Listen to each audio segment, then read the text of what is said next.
Hello everybody, my name is TheTfboy and welcome back to another tips and tricks video, this time with Pandemic, who I'm actually quite surprised with because, you know, personally when I first looked at him, at least in comparison to Outsider, he looked like just to be like a normal soldier slash DPS kind of guy, nothing too special about him, and to be perfectly honest, there isn't anything too unique about him. But he is pretty great, but he is still a pretty great bot all around. Yes. So, just to explain him a bit, he has a Pulse Blaster, which is a Omni-Charge weapon. He has a Shotgun, which is a ammo-based weapon. And he has the Drills, which are pretty similar to how mismatches saws work in the event that they overheat. Yes. So you can see on my tuning setup, I have all in spark and the rest in all in spark damage and the rest in spark strength. Particularly because I like this guy to be a finisher. Not so much like a bottom feeder as though I only wait for the enemy shield to go down, but I like to sneak in whenever the enemy shield is down and just finish them off. Not just because I want to get the kill or anything, just because it's more effective that way. And I feel as though that's how this guy should be played, as a good finisher. Now in terms of power core setup, I have this one, which is the virus detonator, which is attacking a target infected by a virus debuff deals 7% additional omni damage.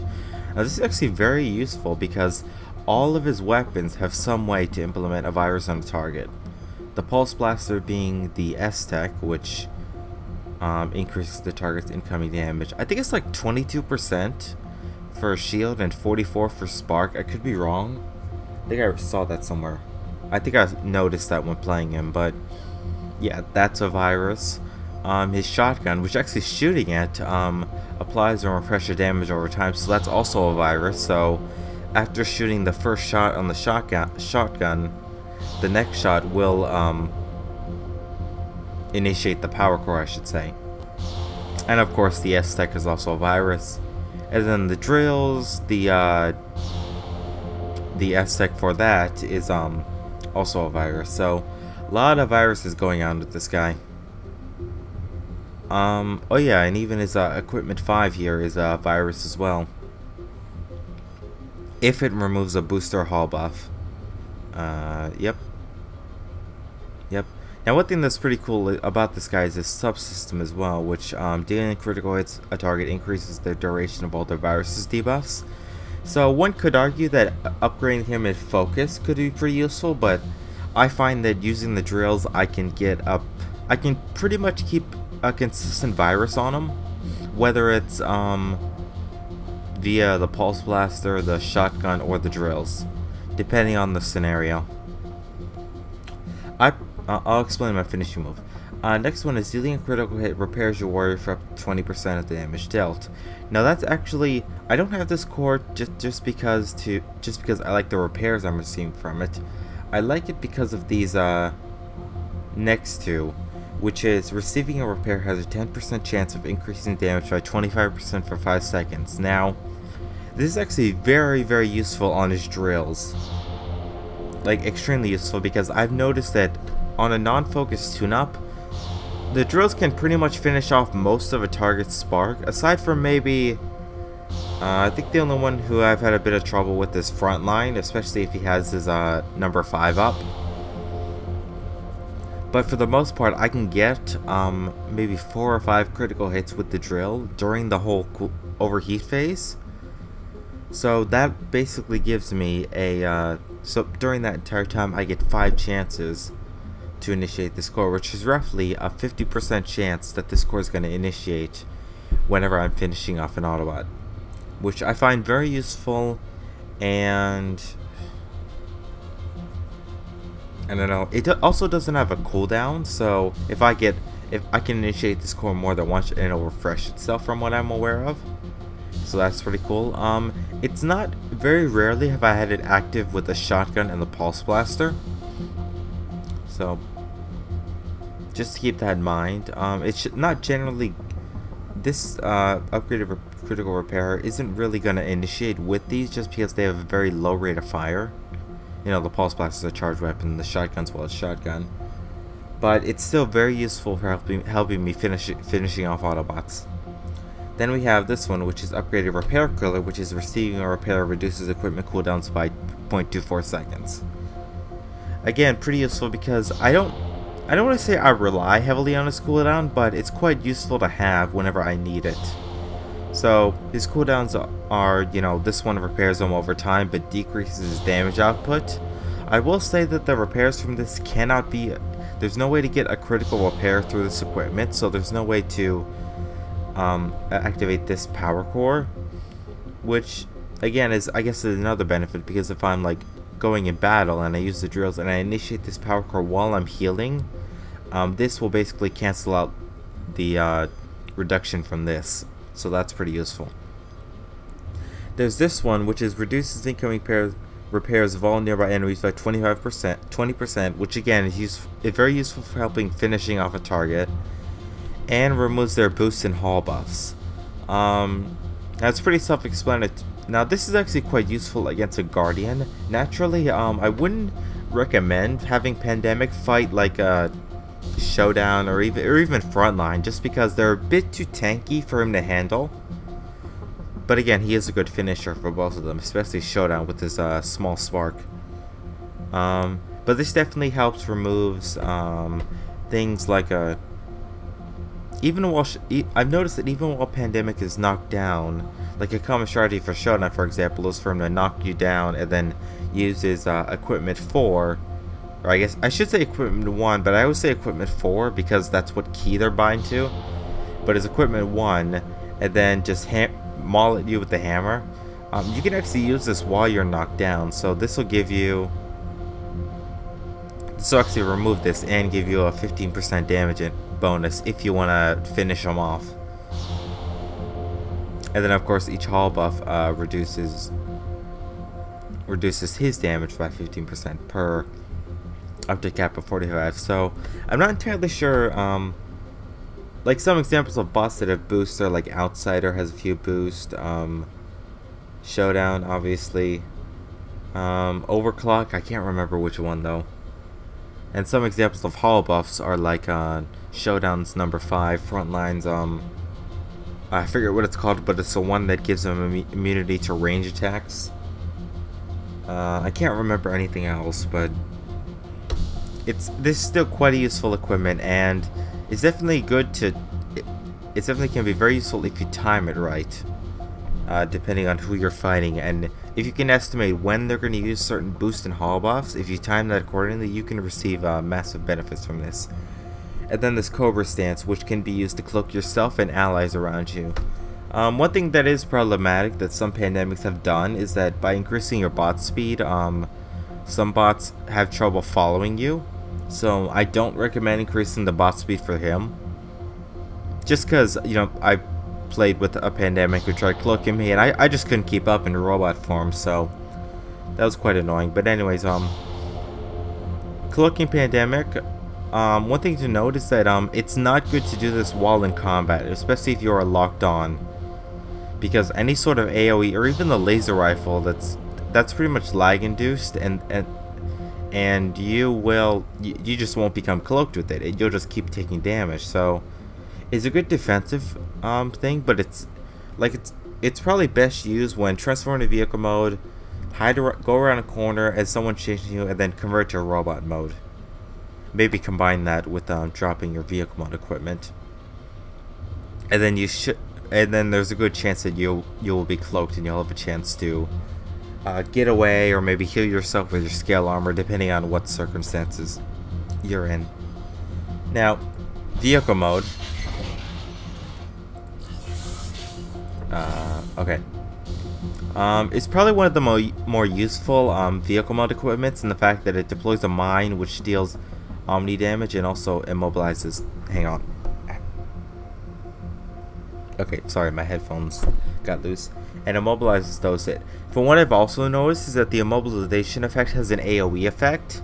Multiple times I've been trying to chase the pandemic and I've had another ally get in the immobilization trap, and it's actually trapped me as well.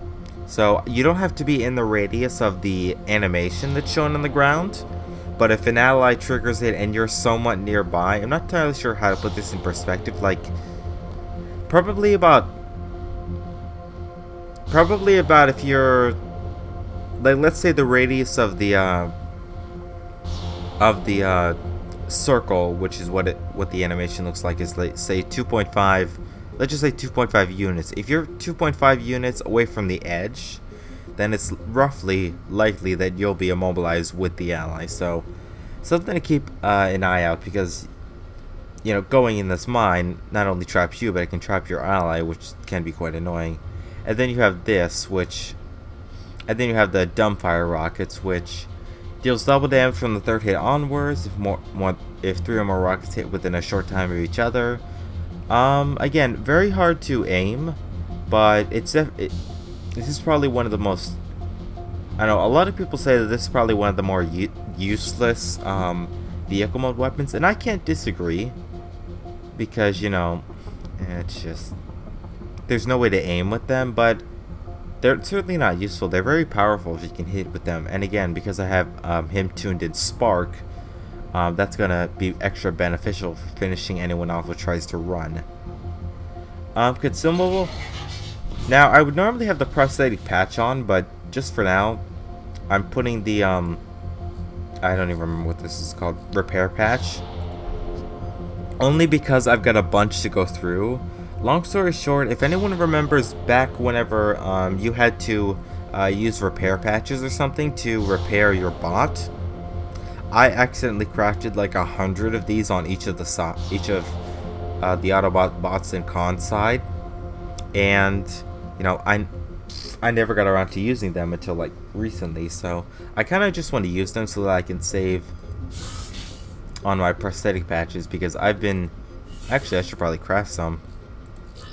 What do I need more? I need you more. Okay.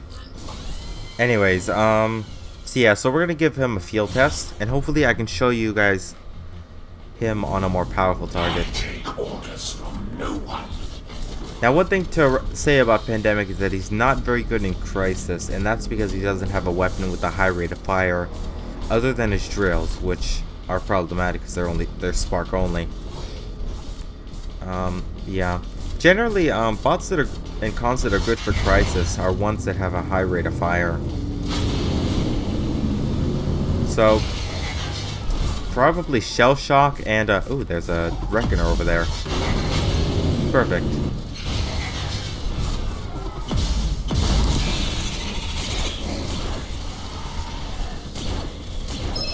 See if we could finish him off.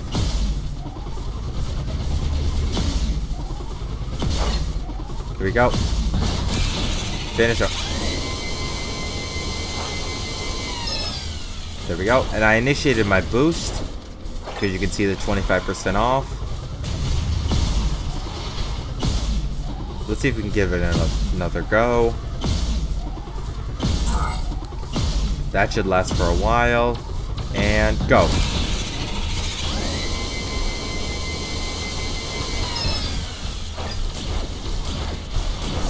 There we go.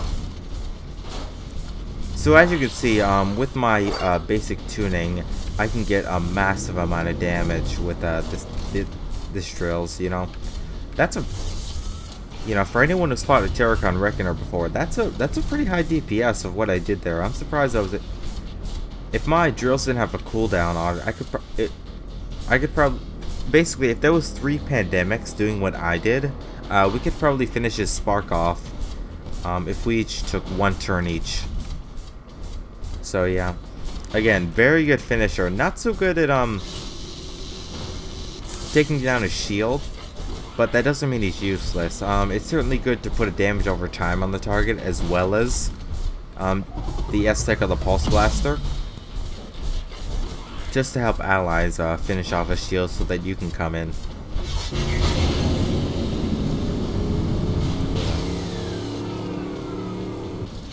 I do want to also say that the reason I tuned his Spark over his shield, and in terms of, because you actually benefit more, well, you don't I don't know if you actually benefit more on the Spark or shield, because On his base shield HP is 858, as you can see now, but his base spark is 850. But it takes less tuning points to tune his spark to max compared to shield, so in the long run, you do save. It is beneficial, and plus, again, I like this guy being a finisher, so I want his spark to be very powerful in the event that I'm getting mauled at. Ah, here we go. This should finish him off.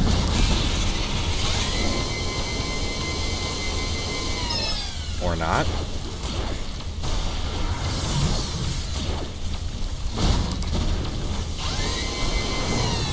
There we go.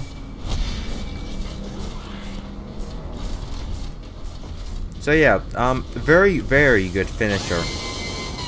I wouldn't call him like a bottom feeder, because he can be quite a good support character. But you're not going to be tanking with this guy. He's definitely... The only drawback he really has is that he requires a good amount of support in order to be initiated. He's okay 1v1, it just depends on who you're fighting and what they do.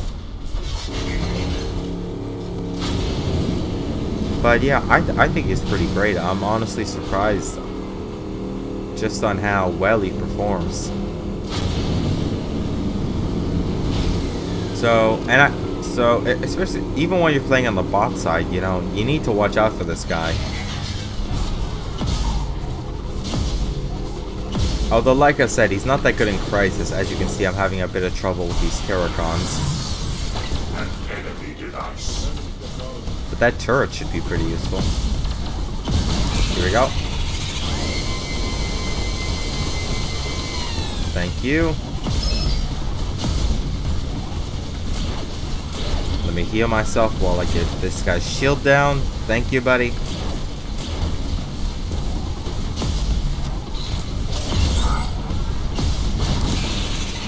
And finish him. There we go.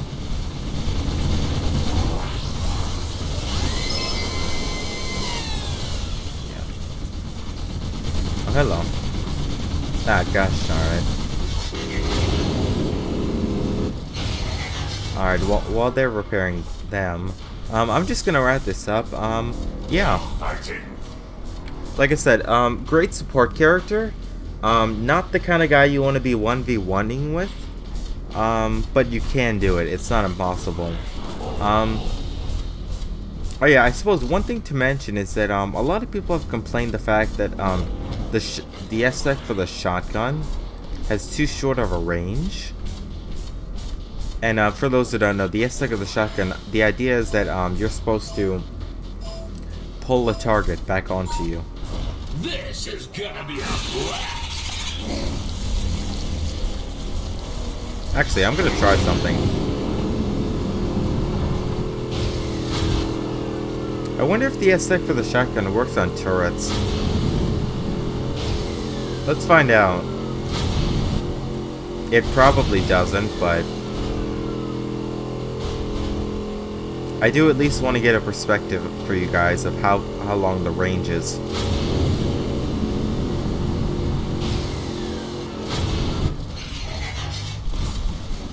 So let's see. Yeah, that's the range of it. No, it doesn't do that. Okay. I gotta move. Because taking on 3 turrets is not a good idea. Like I said, good support character, but you're not going to be tanking with this guy. So let me help them finish off the turrets.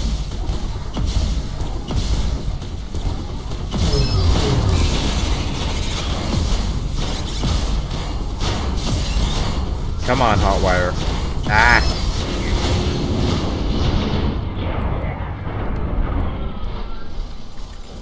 Yeah, like I said, not gonna take a lot of damage, so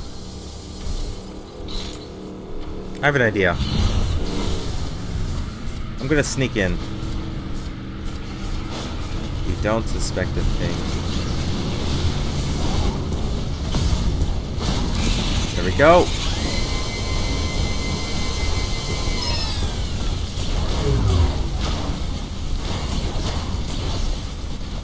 There we go.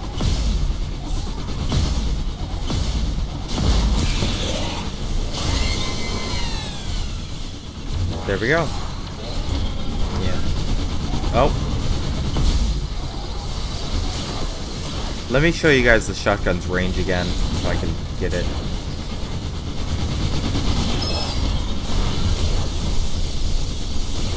Yeah.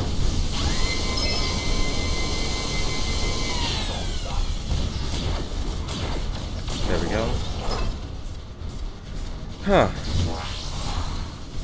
So yeah, I'm doing pretty well on this team just because I'm having a lot of people on this with these guys around me, just because I'm having a lot of people to take damage and to heal me. But anyways, let's get over here so that it's a bit noise free. Is there anything useful on this scrap heap? Okay, so what I was saying earlier is that a lot of people complain of the fact that the S-Tech for the shotgun and the pulse blaster needs to be switched. I personally disagree, just for balancing issues. Mainly because if you were to compare him to Anomaly, you know, Anomaly can do something similar, except Anomaly pulls himself towards the target, which gives, which, you know, is the choice of the player, because that basically means that he could probably be in the line of fire if that Decepticon is grouped up with others. But with Pandemic, if you were to switch the S-Techs, you could pretty much pull an Autobot out of the, out of his group and into the chaos from a very far range. And I personally disagree with that. I think that the S-Tech for the shotgun is okay. I think that the shotgun, maybe if the range on the shotgun was like 3 instead of 2, that might have been a bit better, but as it is right now for balancing issues, I can understand it completely. So I'm not fussing about it. And I personally don't use it unless an enemy tries to get away. Which generally, if I use my normal setup by S-Tech of this, and then finish them off, I can get a level 1 S-Tech soon enough, most of the time, before they get away to use it on my shotgun. So yeah, that's all I really have to say on Pandemic. I had enough of Terracon's back on Cybertron. Yes, I'm sure you did. Oh. Also, that's the vehicle mode immobilized thing. So, I've noticed if an ally gets trapped in it, you could be standing about here and you would get immobilized as well. So, keep that in mind for yourself and your allies. The immobilized I've noticed lasts, I think, 4 seconds. But, you know, it's still a pretty good method of retrieval. Sorry, it's early. I'm tired. I'm just rambling. Okay. But anyways, that's all I really have to say on Pandemic. Like I said, great finisher. Great support character. Not someone you would be taking with. He can 1v1 his own. Especially a DPS spot like Catapult or Swagger if he doesn't cloak. Yeah. But overall, he's pretty great. You know, I would recommend him for anyone who's looking for a good finisher, like someone who, especially with his cloaking, someone who's able to sneak in and just finish off the enemy before they even say uh-oh. He's really great at that, especially with this power core they have active on him. That just gives him the damage he needs to finish anyone off in his way. So anyways, that's all for now. Hope you guys enjoyed. Thank you all so much for watching. Not really sure what I'm going to be doing after this. I was considering getting Macro and taking a look at him. But, you know, this is obviously the last character I own, so I may do PvP matches, I'm not sure.